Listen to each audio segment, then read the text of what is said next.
Pada kesempatan ini, kita akan melihat bagaimana cara untuk menghancurkan pertahanan Karokan.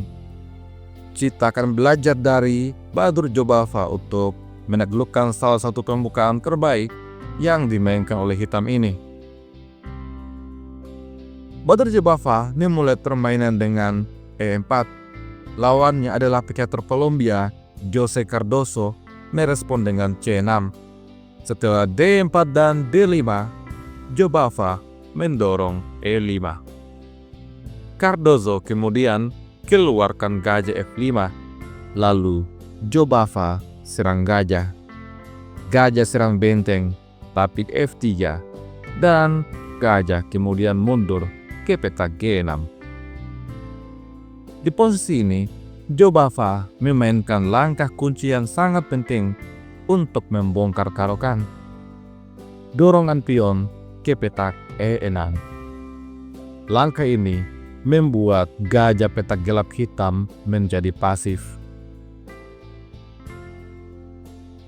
Jose Cardoso kemudian menukar pion, lalu Jobava dorong H4.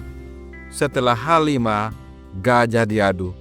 Gajah makan gajah, menteri makan gajah, kemudian menteri D6. Coba untuk membuka ruang bagi rajanya. Selain itu, dengan langkah ini, Cardoso ingin mendapatkan tempo skak. Maka dari itu, Jobava kembangkan kuda ke petak E2. Setelah kuda D7, menteri kemudian melancarkan skak.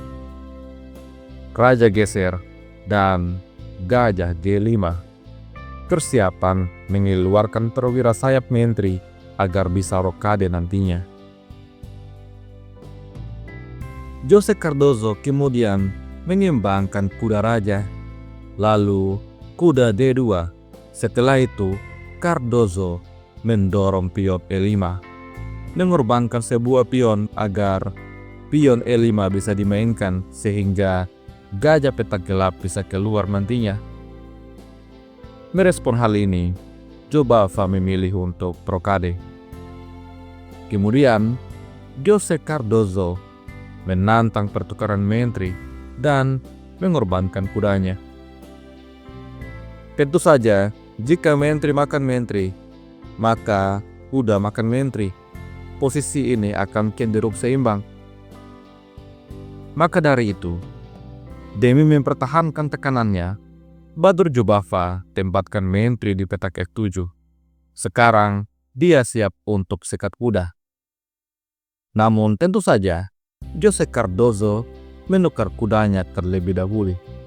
Setelah itu, benteng makan kuda.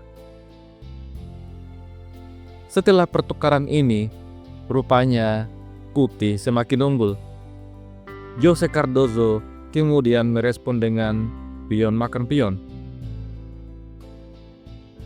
Pada langkah selanjutnya, Jobava bisa saja memukul pion dengan kuda, tapi dia melihat ancaman serius dari hitam, yaitu kuda menyerang menteri. Maka dari itu, pion F4 dikerahkan, sehingga kuda tidak bisa menduduki petak E5. Langkah ini ternyata membuat keunggulan putih sedikit berkurang, tapi putih mempertahankan tekanan. Jose Cardoso membawa rajanya ke petak C7. Dia bersiap untuk rokade secara manual. Dan di posisi ini, Jobava mengambil pion. Pada langkah selanjutnya, Cardoso tempatkan bentengnya di petak C8. Lalu, Jobava serang menteri. Setelah menteri C5, benteng ke petak E1. Pion E7 menjadi sasaran empuk serangan untuk putih. Cardoso merespon hal ini dengan kuda F6, tapi kemudian gajah makan kuda. Setelah pion G terpaksa makan gajah, Jobava mendorong G5. Sampai di posisi ini, terlihat bahwa gajah dan juga benteng hitam hanya menjadi penonton pada baris pertahanan. Keduanya adalah perwira yang makan gaji buta dan tidak bisa berbuat apa-apa sejauh ini. Di posisi ini, Jose Cardozo menukar pion. Setelah itu, pion makan pion. Kembali, ada ancaman yang sangat berbahaya pada sayap raja. Maka dari itu, Cardozo segera mengamankan rajanya. Kemudian, pion G6, ancaman forking. Cardozo kemudian mengharapkan keajaiban. Dia menempatkan menteri di petak C4, berharap Jobava tidak melihatnya. Akan tetapi, Badur Jobava tidak ingin ada serangan balik, sekecil apapun itu. Oleh karena itu, Raja B1. Sekarang, Jobava siap kembali untuk melakukan fortune. Di sini, Cardozo menyerang benteng, maka benteng mundur. Kemudian Cardozo menyerang kuda.